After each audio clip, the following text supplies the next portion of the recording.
Alhamdulillah. Alhamdulillahilladzi hadana lihadza wa ma kunna linahtadiya laula an hadana Allah. Ashhadu an la ilaha illallah wahdahu la syarika lah wa ashhadu anna Muhammadan abduhu wa rasuluh.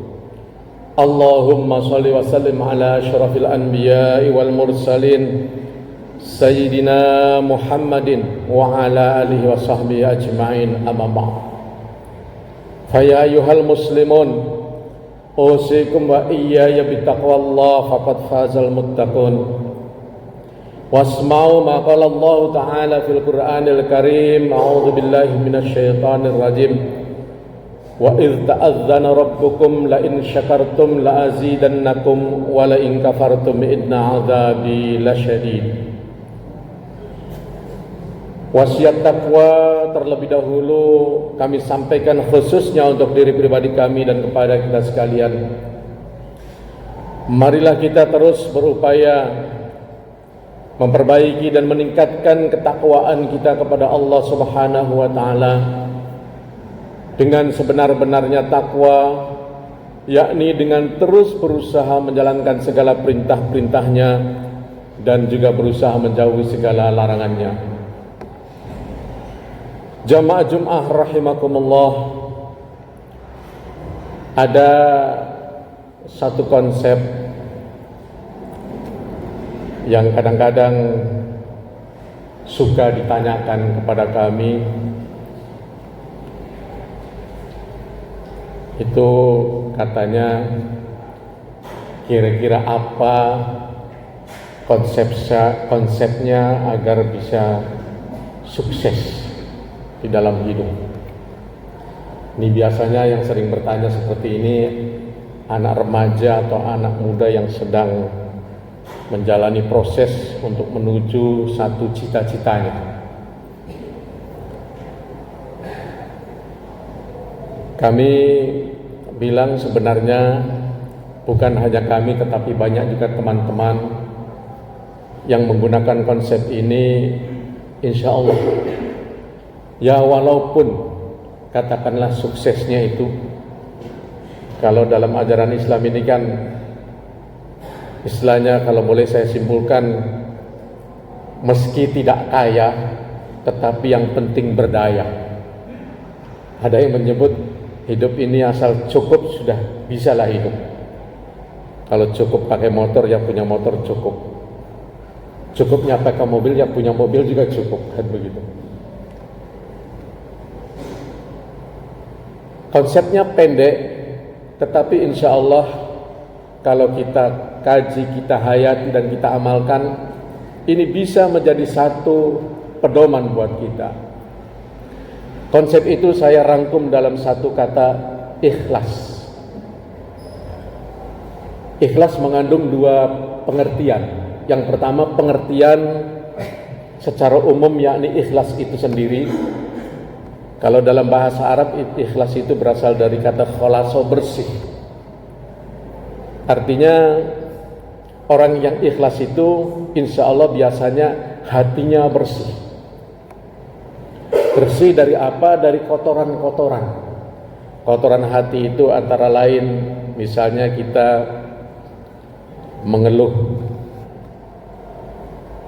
iri, sakit hati, jengkel sama teman yang sukses, pokoknya semacam itu. Maka yang pertama adalah secara umum dulu, yakni mari kita berupaya membersihkan hati kita dari hal-hal yang seperti ini. Apalagi kita yakin bahwa sejak kita di dalam kandungan, dalam salah satu hadis Rasulullah sudah menyebutkan bikat birizkihi wa ajalihi wa syakirun aw sa'idun. Kita sudah dicatat rezeki kita itu. Kita ini bahagia atau tidak. Nah, itu yang wajibnya kita adalah ikhtiar. Tetapi sehebat-hebatnya ikhtiar kita itu ya bisa kita lihat. Kalau memang itu orang dicatat oleh Allah segitu-gitu saja, ya segitu-gitu saja. Maka dari itu, mari kita mengikuti makna ikhlas kedua, yakni merupakan jabaran daripada huruf-huruf ikhlas ini insya Allah. Yang pertama, huruf I. Seseorang yang ingin berusaha sukses harus punya iktikad, keyakinan yang kuat, yang mendalam, yakin bahwa saya akan melakukan sesuatu itu. Ditambah lagi sebagai seorang muslim, seorang beriman, diperkuat keyakinannya dengan Allah. Allah akan menolong kita. Kita punya keyakinan, tanamkan dulu. Kemudian huruf K, kemauan. Rasulullah pernah menyampaikan manjada wajada, ini sangat populer. Bahkan saya sering melihat dijadikan kata-kata mujarab lah, atau kata-kata sebagai simbol, sebagai kekuatan. Banyak para remaja, siapa yang bersungguh-sungguh maka akan mendapatkan hasilnya. Jadi modal yang kedua adalah bersungguh-sungguh. Apapun cita-cita kita geluti dengan sungguh-sungguh. Ya misalnya ada yang ingin jadi tentara, polisi.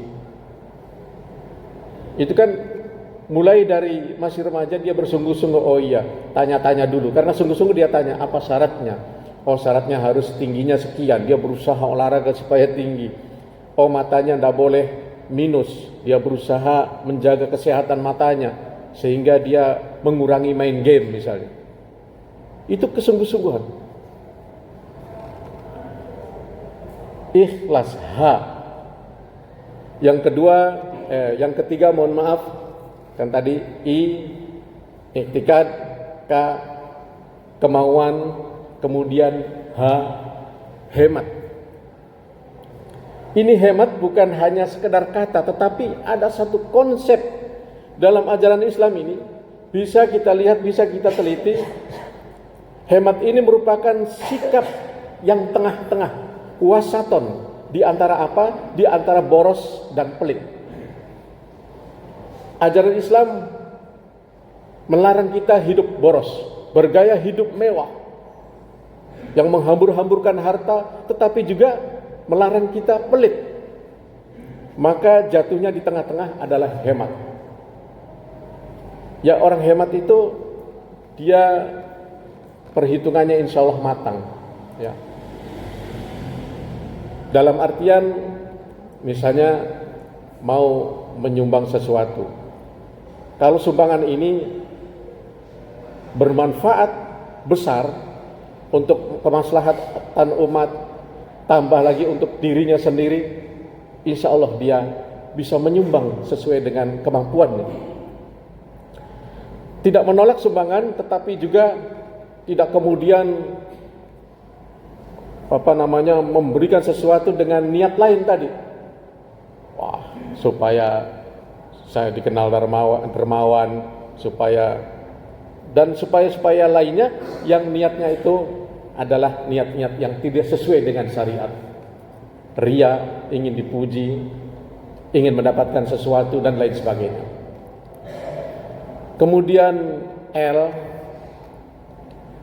berusaha. Kita ini memang manusia biasa, berat sekali ya untuk tidak terpleset kepada perbuatan dosa. Tetapi L ini lurus. Kita terus berusaha seoptimal mungkin bagaimana agar apa yang kita usahakan ini melalui jalan yang benar. Banyak orang sukses tetapi tidak melalui jalan yang lurus. Hati-hati. Ingin kaya karena tidak melalui jalan yang lurus, dia mumpung ada jabatan misalnya, dia lakukan korupsi. Naudzubillah. Hati-hati di sini. Ya apalagi sekarang ini di instansi pemerintah pengawasan makin ketat. Ingin sukses melakukan suap menyuap, juga hati-hati. Kita bisa sukses dengan uang suap kita, menjadi apa? Menjadi pejabat tinggi kah? Menjadi orang yang terpandang kah? Akan tetapi jangan dilupa cara kita menyuap itu, proses kita untuk menjadi sukses itu tetap dicatat. Ya, dicatat oleh Allah. Itulah sebabnya kita berusaha seoptimal mungkin. Malah ya alhamdulillah ya, ini pengalaman sedikit. Biasa ada yang datang, dia menawarkan satu konsep ingin supaya cepat kaya secara cepat gitu, secara spontan. Saya pelajari bahwa ini tidak masuk akal. Itu hati-hati juga. Kadang-kadang ada orang keliling ke rumah kita menawarkan satu jasa ya, jasa keuangan, bagaimana agar uang kita bisa cepat tinggi, cepat banyak melalui cara-cara tertentu. Kalau tidak masuk akal, tidak usah diikuti. Dan alhamdulillah, saya pribadi pernah menolak seperti itu. Ternyata ada teman tertipu lebih dari 1 miliar.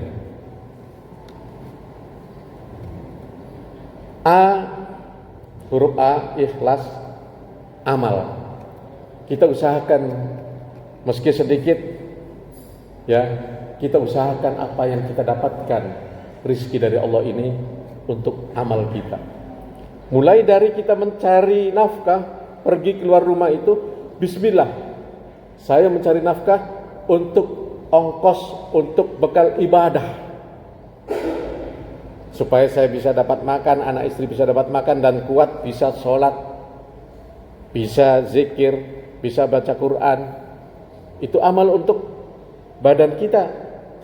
Tambah lagi rezeki yang kita punya juga untuk beramal kepada orang lain. Kalau ada kerabat terdekat dululah, ada saudara kita, kemenakan kita, om kita yang membutuhkan dan benar-benar kita bisa bantu. Ya syukur-syukur kalau sampai kepada orang lain yang membutuhkan, meskipun bukan kerabat kita. Kemudian yang terakhir, huruf S, syukur. Kalau boleh didobol, sabar dan syukur. Dalam meraih sesuatu tentu membutuhkan kesabaran, banyak ujian, banyak cobaan. Nah, tetapi juga jangan lupa kita harus bersyukur lebih-lebih kalau sudah sukses. Ungkapkanlah rasa syukur kita, rasa terima kasih kita kepada Allah. Ya, pertama tadi dengan banyak beramal. Kemudian kedua, kita selalu dekat kepada Allah, menyampaikan terima kasih. Karena seperti ayat yang saya sampaikan di awal, la in syakartum la azidannakum wa la in kafartum inna adzabi lasyadid. Kalau kita bersyukur, insya Allah akan diberkahkan rezeki kita, akan ditambah rezeki kita. Tetapi justru kalau kita ingkar, sudah diberi rezeki tetapi tidak melakukan kebaikan-kebaikan yang dianjurkan dalam syariat, maka naudzubillah, inna adzabi lasyadid, kita akan menuai azab dari Allah Subhanahu wa taala. Bahkan azabnya kadang-kadang dipercepat. Di dunia sudah dapat, lebih-lebih di akhirat. Inilah yang dapat kami sampaikan, mudah-mudahan bisa dipahami oleh kita semua, dan mari kita dalam kesibukan keseharian kita ini jangan melupakan Allah Subhanahu wa taala. Barakallahu li wa lakum fil Qur'anil azim wa nafa'ani wa iyyakum bima fihi minal ayati wa dzikril hakim wa taqabbal minni wa minkum tilawatahu innahu samii'un basir.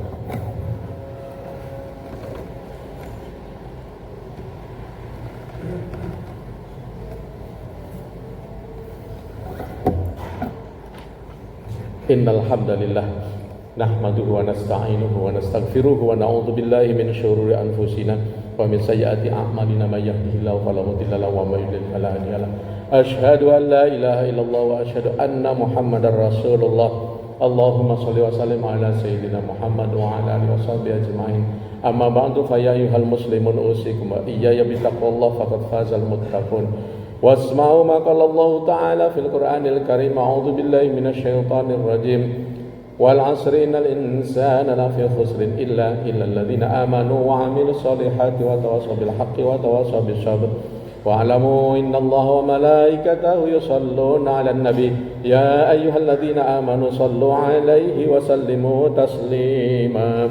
Allahumma shalli wa sallim ala habibina wa syafiina wa karimina wa dhukrina wa maulana Muhammad wa ala alihi wa sahbihi ajma'in. Amin ya Allah rabbal alamin. Allahumma ighfir للمسلمين والمسلمات والمؤمنين والمؤمنات الأحياء منهم والأموات وأتوب إليه اللهم أعز الإسلام والمسلمين وأهلك الكفرة والمشركين ودمر أعداء الدين ربنا لا تزغ قلوبنا بعد إذ هديتنا وهب لنا من لدنك الرحمة إنك أنت الوهاب ربنا هب لنا من أزواجنا وذرياتنا قرة أعين واجعلنا للمتقين إماما اللهم اجعل أولادنا أولادا صالحين حافظين للقرآن وسنة فقهاء في الدين مباركا حياتهم في الدنيا والآخرة اللهم ادفع عنا الغلاء والبلاء والفحشاء والمنكر والسوء المختلفة والشدائد والمحن ما ظهر منها وما بطن من بلدنا هذا إندونيسيا خاصة ومن بلدان المسلمين عامة إنك على كل شيء قدير